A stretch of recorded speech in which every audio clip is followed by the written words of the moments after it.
तुम्ही एक बळी घेतलात, पुरावा नष्ट केला, तुम्ही पुरावा नष्ट करण्याचं काम केलेलं आहे। कारण या बलात्कार कांडामागचं सूत्रधार असा आरोप त्या याचिकेमध्ये आहे की त्या शाळेतल्या मुलींचा वापर करून पॉर्न फिल्म्स, चाइल्ड ट्रॅफिकिंग अशा काही घटना घडत होत्या असं त्या याचिकेत समोर आलेलं आहे। आणि ती संस्था आणि त्या व्यक्ती भारतीय जनता पक्ष म्हणजे कमळाबाईच्या संबंधित होत्या, आरएसएसशी संबंधित होत्या। त्यांना वाचवण्यासाठी तुम्ही अक्षय शिंदेचा एन्काउंटर झाला असं दाखवलेलं आहे।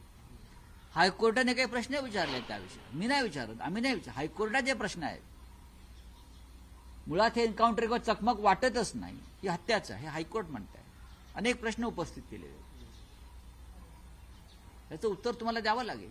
मिस्टर सिंगम, हे दोन्ही सिंगम, आधी तुमच्यात ठरवा सिंगम कोण।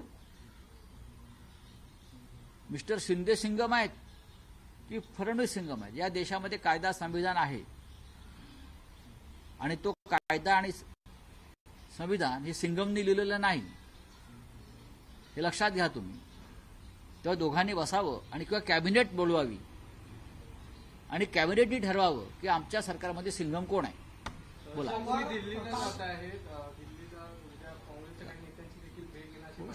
होऊ शकेल, पाहू ना, तुम्हाला कळेल नंतर। सर, कांग्रेस के दो नेता जाके दिल्ली में मल्लिकार्जुन खड़गे से मिले और सीट शेयरिंग के बारे में मल्लिकार्जुन खड़गे ने कहा है कि इसे आसानी से और अच्छे से सॉल्व किया जाए। आप भी दिल्ली जाने वाले हैं ये सीट शेयरिंग को।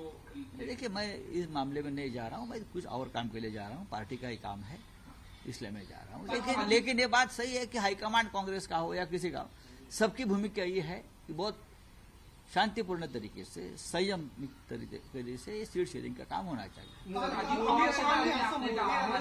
अजित पवार के बारे में आपने ये कहा कि महायुति से अजित पवार को बाहर किया जाएगा।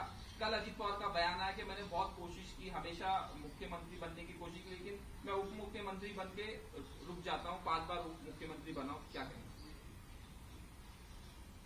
अब 5वीं बार बन के वो उप मुख्यमंत्री पद को पूर्ण विराम आ जाएगा, वो भी नहीं बनेंगे।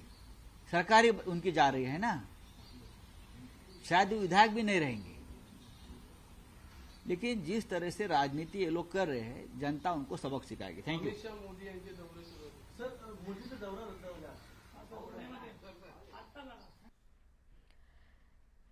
तर बदलापूर प्रकरणात कोणता बदला पुरा झाला असा सवाल संजय राऊत यांनी म्हटलेला आहे।